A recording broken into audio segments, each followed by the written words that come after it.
Assalamualaikum warahmatullahi wabarakatuh. Perkenalkan, nama saya Nandia Ika Pratiwi, mahasiswa Magister Agribisnis Universitas Diponegoro. Di sini saya akan membahas mengenai entrepreneurship dan juga business plan.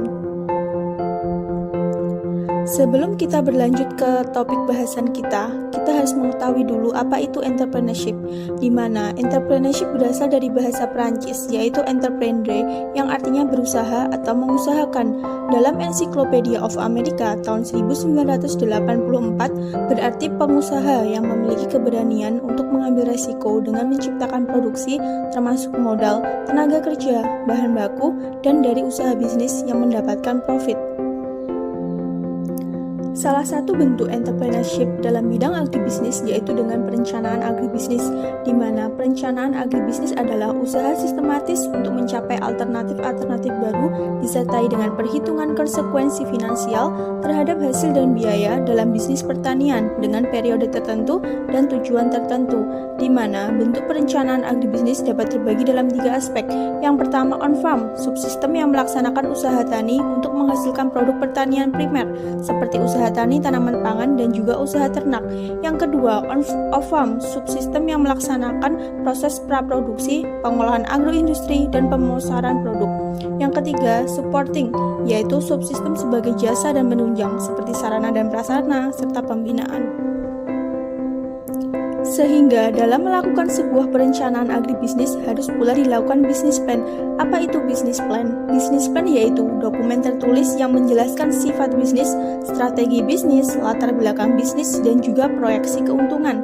Sedangkan manfaat dari business plan yaitu dapat memperkirakan strategi kesuksesan, mengelola arus kas, dan merencanakan strategi bisnis.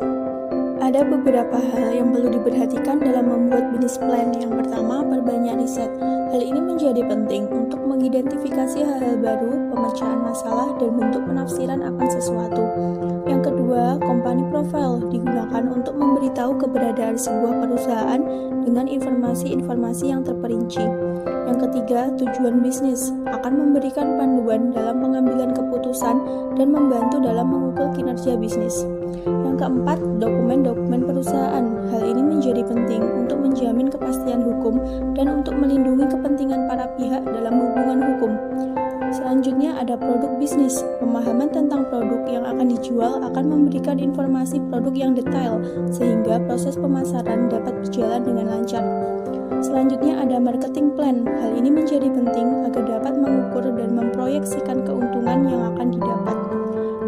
Ada lagi target market, yaitu penentuan target pasar menjadi penting karena dapat membantu dalam mengarahkan kegiatan pemasaran kepada kelompok konsumen dengan karakter konsumen tertentu. Dan terakhir ada proyeksi keuangan, karena dapat membantu merencanakan keuangan dengan baik serta dapat memproyeksikan pendapatan, biaya, serta arus kas di masa depan. Salah satu model bisnis yaitu bisnis model kanvas. Apa itu BMC? Bisnis model kanvas merupakan kerangka manajemen yang dibuat untuk merancang strategi bisnis yang akan dijalankan dengan 9 blok model bisnis dan pertama kali diciptakan oleh Alexander Osterwalder, seorang entrepreneur asal Swiss tahun 2005. Ada 9 blok bisnis model kanvas yang perlu diperhatikan. Yang pertama adalah key partner, kerjasama yang bagaimana sehingga dapat mencapai tujuan bisnis. Yang kedua, key activity, tindakan atau aktivitas apa yang perlu dilakukan untuk mencapai tujuan bisnis. Yang ketiga, value proposition, berupa harga, layanan, desain produk, atau packaging yang menarik. Yang keempat, customer relationship, yaitu interaksi dengan pelanggan. Yang kelima, customer segment, menentukan produk yang sesuai dengan kebutuhan pelanggan. Yang keenam, key research, bagaimana caranya untuk mendapatkan pendapatan atau keuntungan.